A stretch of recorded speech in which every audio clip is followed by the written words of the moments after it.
caasimadda sida aad sheegtay xurriyadda caasimadda u dhaxaysa ummadda Soomaaliyeed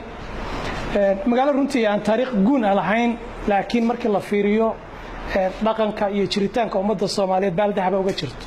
waxaan filayaa Garbaare waxa la asaasay 8 bishii 8 sanadii 1973 qofaan waxaan ka mid ahay xafiisyada dhisay dawladda anoo caruur yar xaasido xoog gabal iska wax qabsaa lagu dhisay dadka wax ka dhisay baan ku jira marka ku soo dhawow magaalo Soomaaliyeed dadkeedu leeyihiin hal abuur xaqiiqda markaan ku sheego Garbaare dadkeedu waxay leeyihiin hal abuur sababtaasna waxaan isleeyahay waxa dhalisay laba waxyaabood Garbaare marka hore ma aanay soo marin tuulo ma aanay soo marin degmana ma aanay soo marin waxay ka bilaabatay caasimad gobol sidaa darteed waxa la soo keenay dad aqoon leh oo xukuumadda dhexe marka dalka haysatay dadkii loo soo bedelay oo yimid waxay ahaayeen dad bisil oo dawladnimada iyo kicinta ku wanaagsan marka taas waxay dhaxshiisay jiilba jiilka ka dambeeyay reer Garbaare inay ahaayeen dad siyaasiyiin ama ay dhaleen ama maartay la soo jaanqaaday oo la soo kursaday taas ayaa keenaysa marka reer Garbaare inay mar walba taageeraan dawladda iska timaadaba oo ay jeclaadaan dawladnimada fariin baan markaa gudbinaynaa halkan taanu nahay reer Garbaare haddaanu caado u lahaan jirnay dawlad kasta oo dhalato ayadoo soo booqana dhacdo sida ku dhamaatay in iska taageerno waxbaanu ka bedelnay fikirka isaga ahaa qof ahaan 26 sano ka maqnaa Garbaare qurbaha Ameerika iyo meelahaasaan ka imid sababihii aan u soo laabtay anoo xagga ka shaqaysan karo iska joogo karo kursi ma doonayn xil ma doonayn laakiin oday baan ahay meel aan ku nasto ilmahayga ku soo celiyo dadkayga aan u soo celiyo xoog iyo xeel wixii aan hayo darteed baan u soo laabtay waxyaabihii dhaliya waxaa ka mid ahaa waxaa dhacday abaar baa dhacday baan magaalada Columbus ayaan deganahay waa timid adiga iyo gabdho kale oo xildhibaana nasiib darro ma inaan kulmin laakiin markaas waan ku sugnaa abaar baa dhacday muddo ayaan waxaan ururinay lacag darbiyada garaacayna dadka Soomaaliyeed si aan ugu gurmana dadka Soomaaliyeed oo tabaalaysan ka qaas ahaan anigu deegaanka aan ka soo jooday oo Soomaaliland dabcan waan ka damqanahayay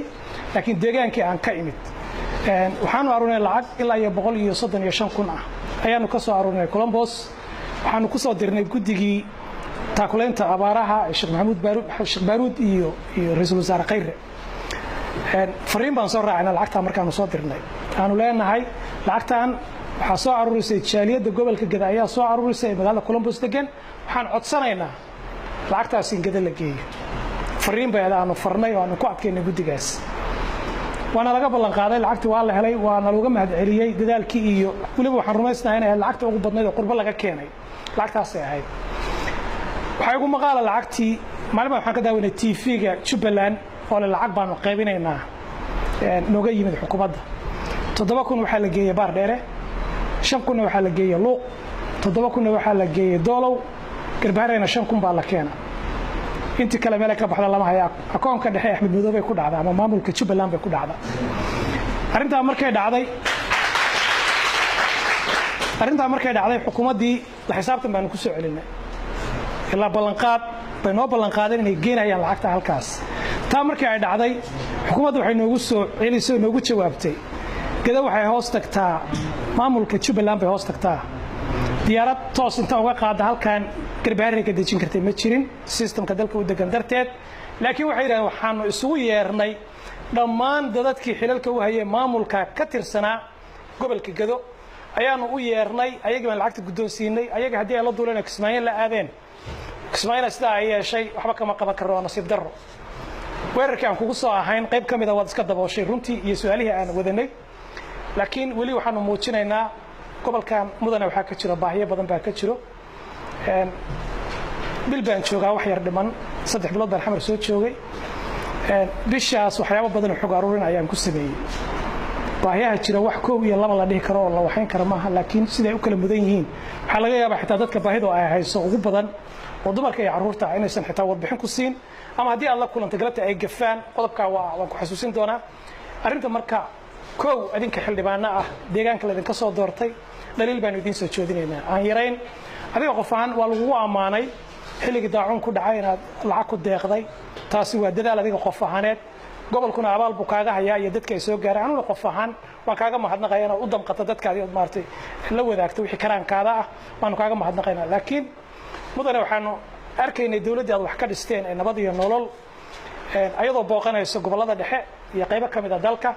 meel kastoo ay tagto waxaa ka socday dhagax dhig baa ka socday dekedaa la dhagax dhigahayay aad garan karto qarashka ku baxaya intuu dhan yahay jaamacadaha la dhagax dhigahayay waddooyin laamiha la dhagax dhigahayay reegado waxaan rumaysnahay waxaa gabay ama maamul Jubbaland ha ugu jiro ama xildhibaan ha ugu jiro inay gabeen baan rumaysnahay waayo ilaa iyo xukuumaddii dhexe ay dhacday